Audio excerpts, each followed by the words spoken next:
Selamat pagi bosku, jumpa kembali bersama saya Cecilia dari Pilar Mas Investindo Sekuritas. Touch your heart, touch your profit. Nah, seperti biasa kita akan mulai saja nih market review kita hari ini, Rabu 19 Mei 2021 dengan episode On The Ground. Maka dari itu jangan kemana-mana ya bosku, tetap di channel Pilar Mas Investindo Sekuritas. Touch your heart, touch your profit. Pionir Sekuritas Channel di Indonesia.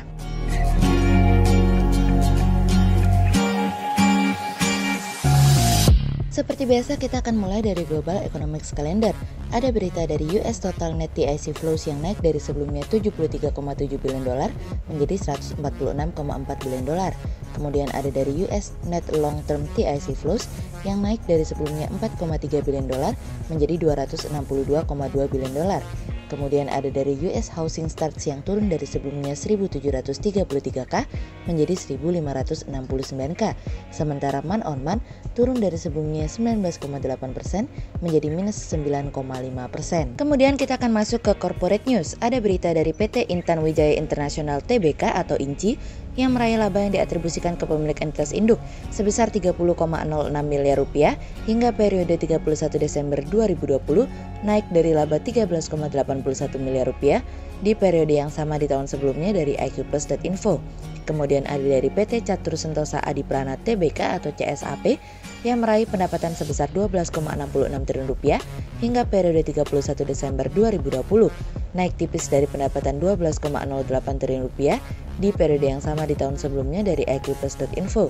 Kemudian ada dari PT Eka Dharma International Tbk atau EKAT yang mencatat laba yang diatribusikan ke pemilik entitas induk sebesar 30,34 miliar rupiah hingga periode 31 Maret 2021 naik tipis dari laba 29,94 miliar rupiah di periode yang sama di tahun sebelumnya dari iqplus.info. Kemudian pada perdagangan hari Selasa tanggal 18 Mei 2021, IHSG ditutup menguat sebesar 0,5 poin atau 0,01% ke level 5.834. Investor asing mencatatkan penjualan bersih sebesar 340 miliar rupiah. Kemudian kita akan masuk ke market review kita hari ini. Cerita hari ini akan kita awali dari terpuruk.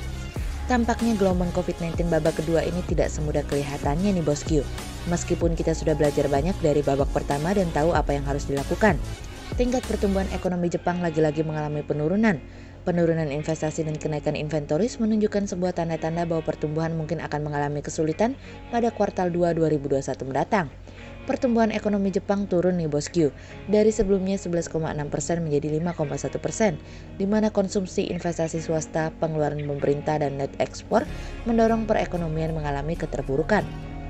Rendahnya pertumbuhan ekonomi Jepang membuat potensi Jepang mengalami resesi ganda di tengah tekanan penyebaran COVID-19 yang kian masif, namun distribusi vaksin yang kian melambat akan menambah tekanan tersendiri. Apalagi penyebaran COVID-19 ini membuat Suga harus berusaha untuk mencari jalan terbaik apabila Olimpiade ingin tetap diadakan. Sementara masih banyak masyarakat Jepang yang menolak event tersebut. Kami melihat bahwa ini bukan hanya sekedar masalah ekonomi tapi juga masalah kesehatan dan menyangkut masyarakat Jepang secara keseluruhan.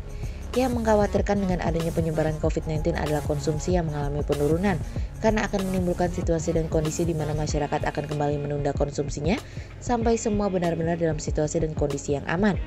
Sejauh ini sebagai informasi konsumsi swasta mengalami penurunan dari sebelumnya 2,2% menjadi 1,4% secara quarter over quarter. Investasi bisnis turun dari sebelumnya 4,3% menjadi 1,4% secara quarter over quarter. Pengeluaran pemerintah turun dari sebelumnya 1,8% menjadi minus 1,8%. Investasi masyarakat turun dari sebelumnya 1,1% menjadi minus 1,1%. Pemerintah diperkirakan akan menambah stimulus namun tidak dalam jumlah yang besar setelah sebelumnya pemerintah juga telah mengeluarkan 70 triliun yen untuk menangani virus dan menopang perekonomian tahun lalu. Ketiadaan vaksin membuat Jepang menjadi salah satu negara yang sangat rentan dalam melewati situasi dan kondisi COVID-19. Padahal mitra dagang Jepang semakin giat dalam melakukan ekspansif. Satu-satunya yang menjadi harapan adalah nilai ekspor dan produksi industri yang menguat ditopang oleh pemulihan ekonomi global khususnya dengan Amerika membuat topangan bagi perekonomian Jepang saat ini. Tidak hanya Jepang, tapi Filipina pun mengalami hal yang sama dengan Jepang. Pada akhirnya pemerintah Filipina pun harus memangkas proyeksi perekonomiannya untuk tahun ini dan tahun depan di tengah situasi dan kondisi meningkatnya korban terinfeksi COVID-19.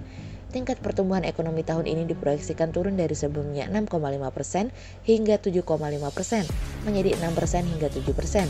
Prospek perekonomian di tahun 2022 turun dari sebelumnya 8% hingga 10% menjadi 7% hingga 9%. Prospek perekonomian di Filipina mengalami penurunan setelah sebelumnya pertumbuhan ekonomi di kuartal 1 2021 mengalami kontraksi lebih dalam dari yang diharapkan. Hal ini semakin memberikan keyakinan bahwa pemulihan ekonomi akan menjadi sesuatu yang sulit untuk dilakukan apabila Filipina tidak berbuat sesuatu untuk menangani masalah COVID-19 yang terus mengalami penyebaran. Lockdown sejak akhir Maret 2021 membuat pemulihan ekonomi di Filipina akan semakin tertinggal dibandingkan yang lain. Asia Tenggara mungkin akan menjadi salah satu bagian di mana pemulihan akan menjadi sebuah ketimpangan antara negara yang satu dengan yang lain. Penyebaran COVID-19 gelombang kedua mendorong tingkat keyakinan konsumen mengalami penurunan sehingga mendorong konsumsi mengalami penundaan. Kemudian cerita selanjutnya datang dari serapan anggaran masih rendah. Pemerintah mencatat realisasi anggaran program pemulihan ekonomi nasional hingga 11 Mei 2021 sebesar 172,35 triliun rupiah. Jumlah tersebut baru mencapai 24,6% dari total pagu anggaran tahun ini yang ditetapkan sebesar 699,43 triliun rupiah. Jika dilihat berdasarkan pos anggaran, realisasi pada pos kesehatan tercatat paling kecil yaitu baru mencapai 24,9 triliun rupiah atau sebesar 14,2% dari pagu 175,22 triliun rupiah. Sedangkan realisasi anggaran untuk program prioritas mencapai 21,8 triliun rupiah atau sebesar 17,6% dari pagu 123,67 triliun rupiah. Selanjutnya, realisasi anggaran untuk mendukung UMKM dan korporasi telah mencapai 42,03 triliun rupiah atau 21,7% dari pagu 193,53 triliun rupiah. Pemerintah juga mencatat realisasi anggaran untuk pos perlindungan sosial telah mencapai 56,79 triliun rupiah atau sebesar 37,8% dari pagu 150,28 triliun rupiah. Sementara realisasi anggaran untuk insentif usaha tercatat sebesar 26,83 triliun rupiah atau 47,3% dari pagu sebesar 56,72 triliun rupiah. Realisasi serapan yang masih terbilang rendah ini tentu akan menjadi perhatian pelaku pasar. Terlebih saat ini sektor kesehatan dan program prioritas masih membutuhkan dorongan agar mampu menopang pemulihan ekonomi di tahun ini. Pertumbuhan ekonomi pada kuartal 2 tahun ini diperkirakan masih akan bertumbuh positif. Hal tersebut ditopang oleh performa harga komoditas yang naik. Selama kuartal 2 dinilai menjadi trigger terhadap naiknya perolehan ekspor. Namun, tren pertumbuhan positif belum tentu akan berlanjut jika kasus COVID-19 kembali mengalami peningkatan. Kami melihat saat ini pemerintah perlu menyelesaikan hambatan terkait dengan implementasi program PEN, khususnya di bidang kesehatan tersebut. Fokus utamanya adalah mendorong setiap sisi fase pemulihan agar dapat menopang perekonomian untuk mengejar pertumbuhan ekonomi yang kuat dan stabil. Namun itu semua kembali lagi kepada pemerintah, sejauh apa pemerintah mempertahankan tren positif.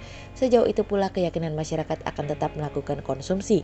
Sehingga berdasarkan technical analisa kami melihat saat ini IHSG memiliki peluang bergerak bervariatif dengan potensi melemah terbatas dan ditradingkan pada level 5.782 hingga 5.910.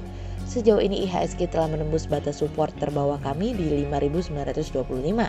Meskipun berhasil ditutup di atas batas tersebut, hati-hati karena IHSG masih berpotensi cukup besar untuk melemah di tengah situasi dan kondisi yang meningkat karena kekhawatiran akan prospek pemulihan ekonomi. Berikut stock quotes pilar emas hari ini ya bosku. Yang pertama ada dari Pegas, kemudian yang kedua ada dari LPPF, dan yang ketiga ada dari PNBS. Berikut dua saham yang kami analisa hari ini ya bosku. Yang pertama ada dari ERA atau PT Era Jaya Swasembada Tbk yang melanjutkan ekspansi bidik tambahan hingga 300 gerai. Rencana tambahan 300 gerai yang ditargetkan perusahaan di tahun ini tentunya ini untuk memperluas jangkauan bisnisnya dan juga sebagai penetrasi pasar. Hal ini seiring terus pertumbuhan bisnis perusahaan, di mana manajemen perusahaan telah membuka 20 gerai baru sepanjang kuartal 1 2021. Dengan bertambahnya gerai tentunya ini akan memberikan kontribusi meningkatnya penjualan perusahaan, sehingga ini diharapkan akan memberikan peningkatan kinerja keuangan perusahaan. Sebagai informasi, ekspansi dilakukan dengan menambah jumlah gerai sembari mengembangkan konsep bisnis baru. Sehingga berdasarkan technical analisa dalam tren pada jangka waktu short term berpotensi untuk bearish dengan target 550 dan tingkat probabilitas sebesar 47%. Kemudian yang kedua ada dari PTBA atau PT Bukit Asam Tbk yang perkuat penjualan batubara di pasar domestik dan ekspor. Manajemen perusahaan akan memperkuat penjualan batubara di pasar domestik dan ekspor. Hal ini sebagai upaya manajemen untuk memanfaatkan momentum kenaikan harga batubara global dan juga kenaikan harga batubara yang dibarengi oleh penambahan kuota produksi batubara nasional oleh pemerintah pada dasarnya menjadi kesempatan bagi PTBA untuk meningkatkan produksinya. Sehingga berdasarkan technical analisa dalam tren per jangka waktu short term berpotensi untuk bearish dengan target 2200 dan tingkat probabilitas sebesar 82%. Sementara dalam jangka waktu long term berpotensi untuk bearish dengan target 1950 dan tingkat probabilitas sebesar 70%. Berikut kami akan menampilkan 40 saham pilihan dari Pilar Mas.